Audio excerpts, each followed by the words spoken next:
Magandang araw mga kaibigan.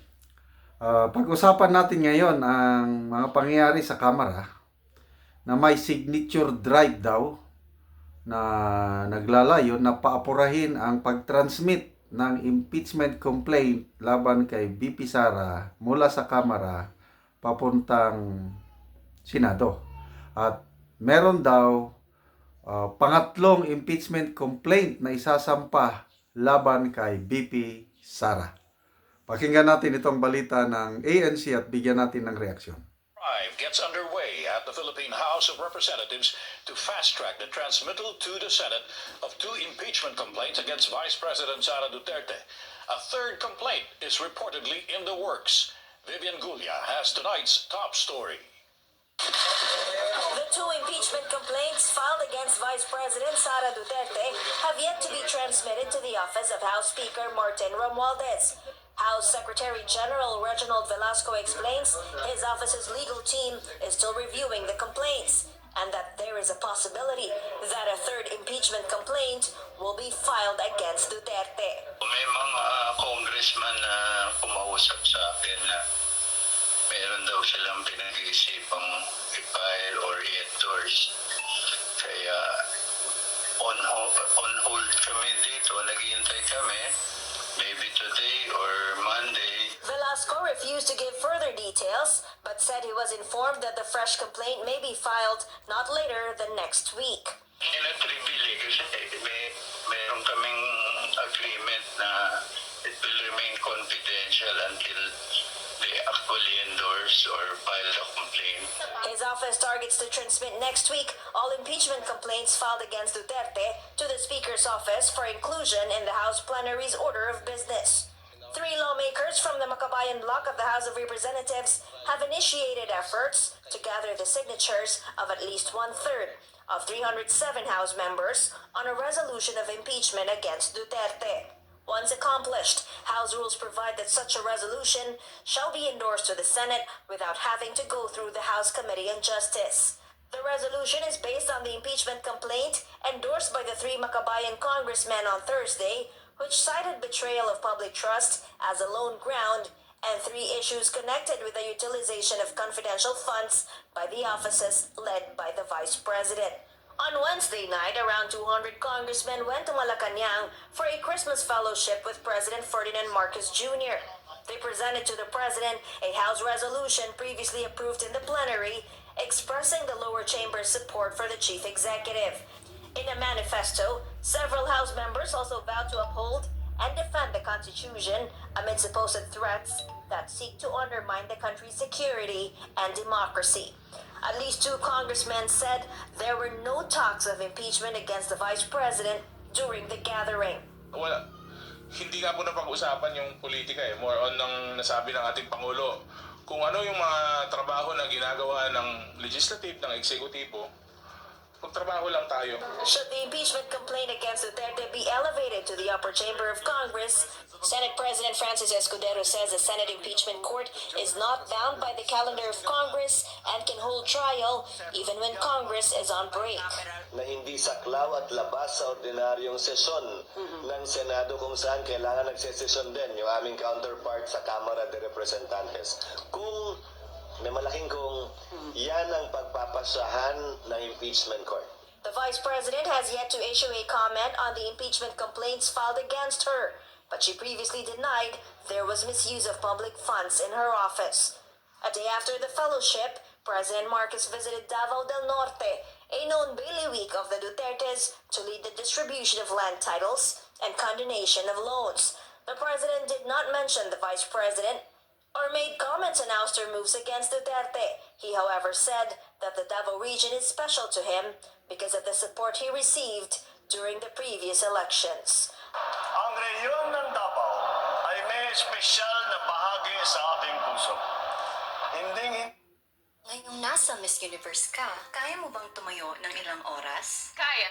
So, yun po, nakakalito po ang pangyayari sa ating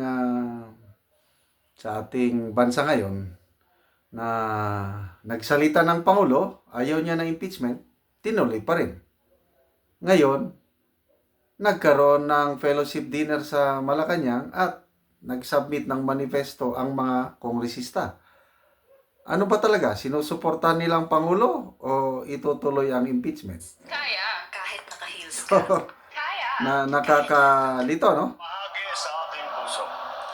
Hindi ko po malilimutan ang mainit na suporta at pagmamahal na pinadama ninyo sa akin noong panahon ng kampanya at sa bawat na pagkakataon na mapupunta ako rito sa rehiyon ninyo.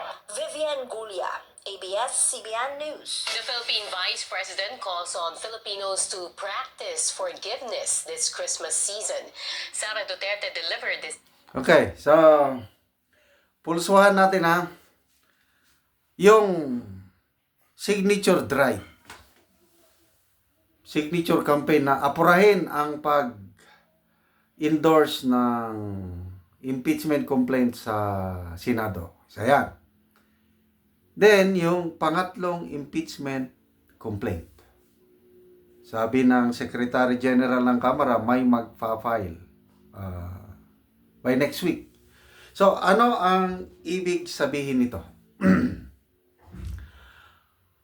Yun bang manifesto of support kay PBBM na pinirmahan ng mga House leaders? Totoo ba yun?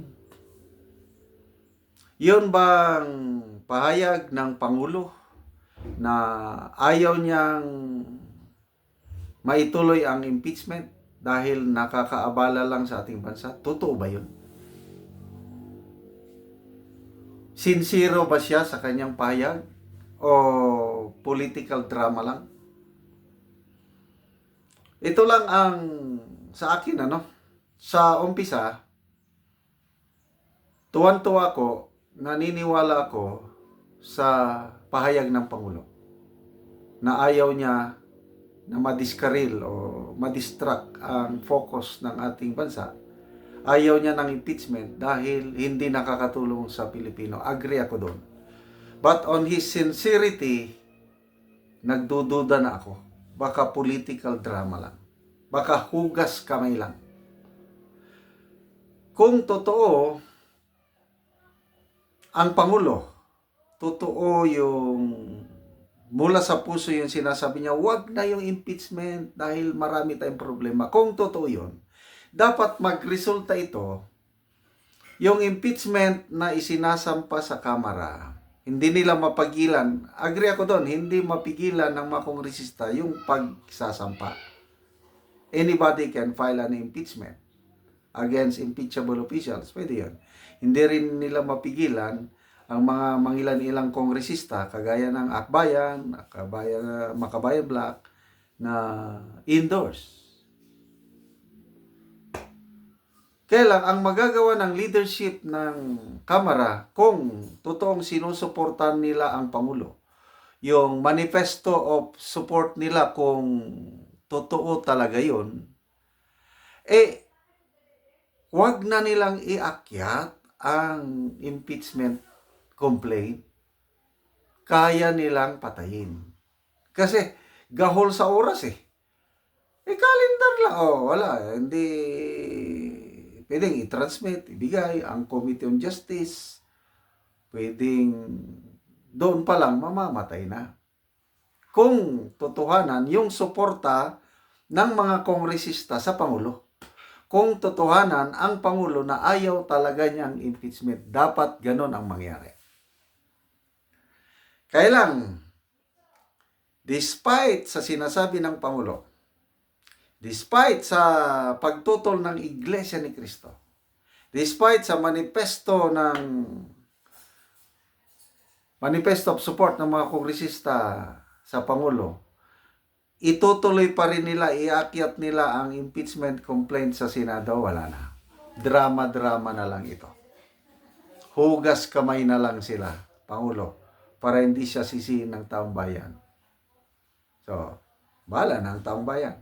So, salamat sa Iglesia ni Cristo. To me, napakalaking bagay itong rally ng Iglesia ni Cristo.